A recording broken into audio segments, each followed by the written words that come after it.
What's going on, everybody? Jordan here for another video. This time we got something a little bit different. We have a 2019 Jeep Trackhawk. Very clean, very clean SUV right here. These wheels, he says he got from Discount Tire, but I don't believe it. Them things is tough. I really don't believe it. But anyways, we got here ourselves a 2019 Jeep Trackhawk. Looking good as always. Anybody who knows me or knows, who's been to the shop, Trackhawks, love them.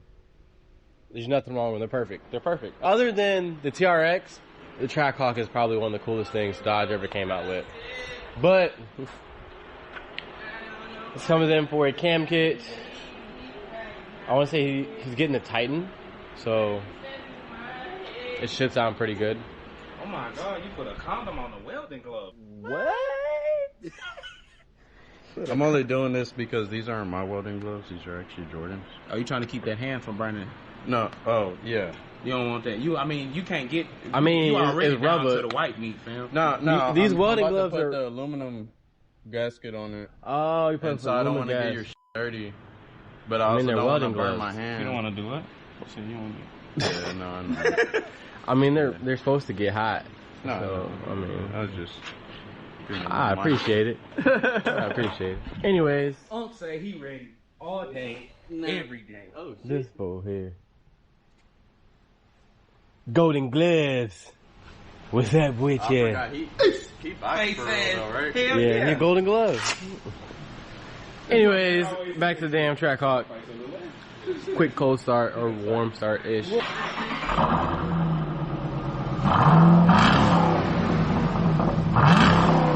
We got a little crackle, little Very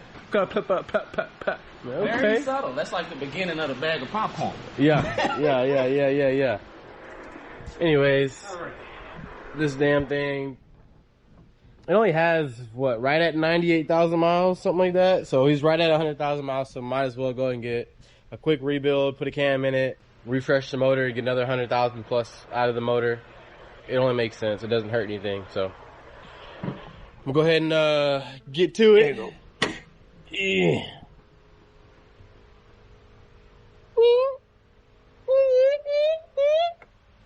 As you can see, you got that head cat in it. It's a Trackhawk, it should, but everything in here is stock. There's no work done to it at all, so hopefully everything coming off should be fairly simple. Let's see what happens. As we're tearing apart this 6.2-liter supercharged V8 in the Trackhawk, I wanted to go over a little bit of facts for you. In 2018, the Jeep Trackhawk was known as the fastest production SUV in the world. However, that has since been surpassed by the Porsche Cayenne Turbo GT and the Tesla Model X Plaid. However, it is still one of the fastest SUVs ever produced in the world. So with these few modifications that we're going to do on this Trackhawk specifically, we're going to bring it back in with the extra power that's needed to keep it up with the competitors and maybe even blow them out of the water. What do you guys think? Do the modifications that we're doing to this make it faster than the Porsche Cayenne GT Turbo or the Tesla Model X Plaid? Leave that down in the comment section for us. But as you can see here, we're going to go ahead and start getting the bumper removed from this Jeep, just so we can get some more access. It's a lot easier to get to everything, and I'm kind of showing Jordan that, you know, there are quicker ways to do certain portions of it, so the faster he gets, faster we get as a shop, and the better we can do as we're working on these vehicles together. So right now we're going to go ahead and get this supercharger pulled off so we can get it ready for the pulley swap. Let's get back to the video. Boys and Betty. Down for real. That's my new response to everything we have. What? I was gonna put a meme on that video that Trey did, Uh-huh. but he said that stupid shit. I just looked at the video. What? What? It's perfect. What? Ooh. Need the IC compressor down there. It's crazy, bro. Look at this Hellcat block that has all these miles on it, and the fucking powder coat's still That's there. crazy. But you know, hey, he bought a demon block for him, you know what I'm saying? Put a demon block in it. Yeah. What the hell is that? Oh, that's the fucking push with the channels for the connector. gaskets. Yeah. Channels for the gaskets. That's crazy. Yeah, now you get A Trackhawk got a Hellcat block in it. but the TRX don't. Yeah. That's crazy, ain't it? What? That's something. That's something for You know you. what's crazy? I was today years old when I realized that there's a bleeder screw right there. I never knew that was there. We never don't pay attention. When you have vacuum covers, you don't have to worry about stuff. Yeah, no. Mishimoto radio. Yeah, Mishimoto. He got Japanese stuff on his American car. Well, yeah, Canada's still America. Canada is still America. It's a part of North America. Yes, it is. North America. Canada is not the United States, but it's part of North America. I know my geology. Geography. There you go. Wait, that was not right. What?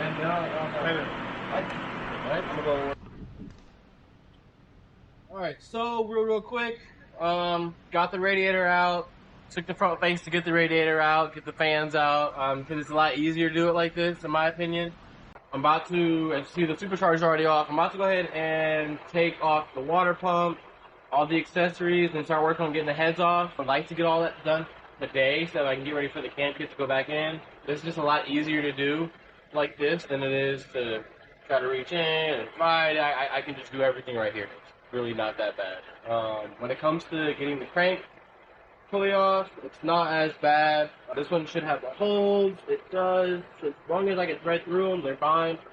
I can pull it right off. It's almost there. It's almost at the point where I can get ready to put the cam back in, but I gotta get all of this torn down. So like I said, the only thing I have to take off majorly are the heads. I'm gonna take the front face off and then work my way back, get the heads off, redo the heads. Not much stuff I can get done today.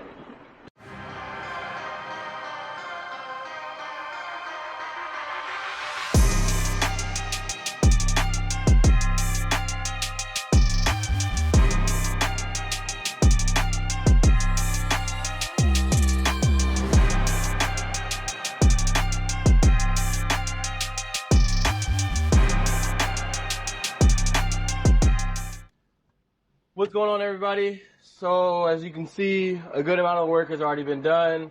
Came in early this morning to try to, get a jump start on it, get caught up on work.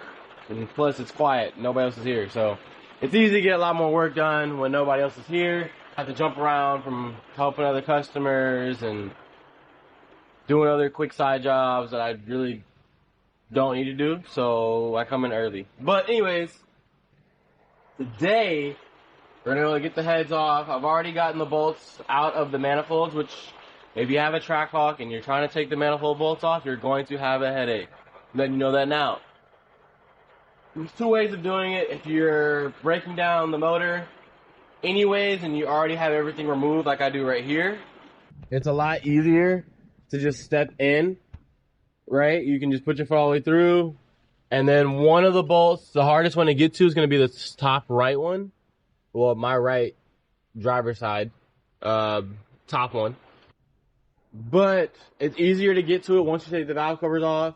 You can put if you have a 1/4 inch drive 14mm socket, that's probably the easiest way to get it off, in all honesty. You just get back there with the ratchet, and it has to be a shorty 14. That's going to be the easiest way of getting that bolt off. I do recommend spraying some penetrating lubricant on it. That's a different type of party. We use Kimball. So if you can get your hands on some Kimball, this shit works. It smells good as hell. Just don't get it in your eye. Anyways, so I'm going to go ahead and break these bolts down. As you can see, head bolts are always going to be torqued super tight. So I have the 1/2 inch 15 deep weld, as well as a breaker bar so I can break the bolts loose easier. And then I'll use the hand ratchet or the 3/8 impact to zip them on out. Now that once they're all broken loose, I'll do that on both sides, and the heads with the manifolds will come out, and then I can start taking the lifters out. I'll get ready to pull the cam out. Unfortunately, this is not like the Chargers and the Challengers or the trucks where trucks, i.e. I mean the pickup trucks, right? This is not like one of those where you can just go ahead and go underneath, drop the rack and pinion or the sway bar, and you can have all the room in the world. The easiest way to do it is picking up the block with the engine crane and just picking it up, because you'll have enough room between the trans tunnel and the roof of the trans tunnel where you can pick up the motor enough once you loosen the motor mounts to where you can drop the oil pan and replace the gasket. Because these are a front sump, not a rear sump. And if you don't know what a sump is, like where the pickup is, right? The major pickup, this one is a front sump. So you can see it's super, super deep long right here. So anyways, I got to pick up the motor.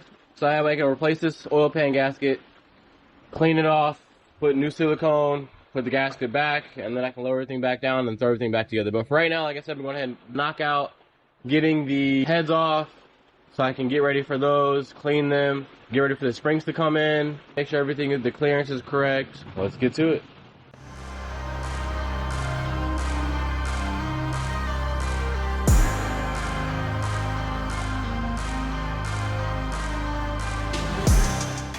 Alright, so as you can see, heads are off, lifters are out. Well, the lifters are here.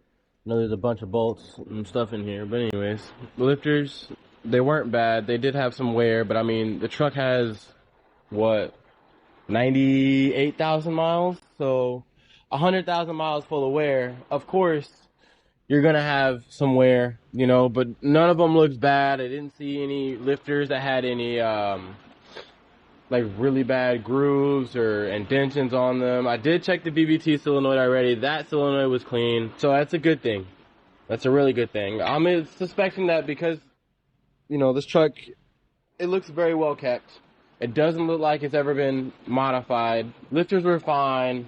Heads were fine. The valves don't look horrible. All the valves look really clean. They look good. So, I mean, I say clean, but I've also seen way, way worse. So to me, this is clean. Like, this isn't bad. The fact that we can still see the exhaust valves and they have like a little bit of like, you know, shimmer or silver reflectant, you know, off of it, that's a good thing. That's a real good thing. So, you know, the valves don't look bad.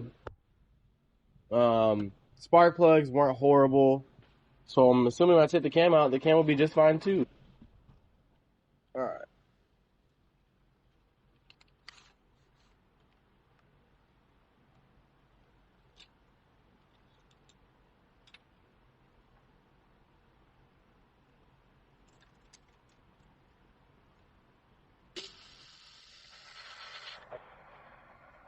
At one point in time, 'cause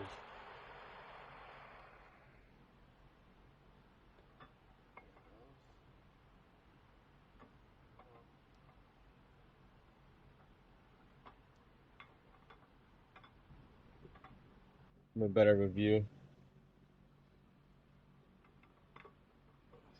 Out.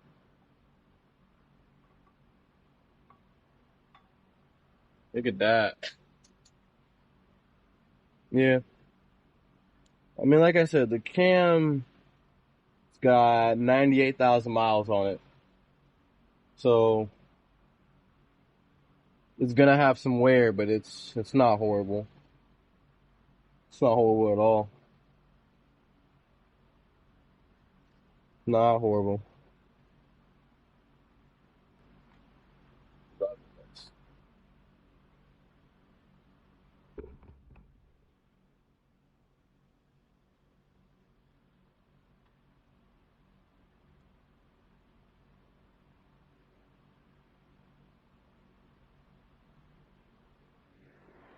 And bearings all look good.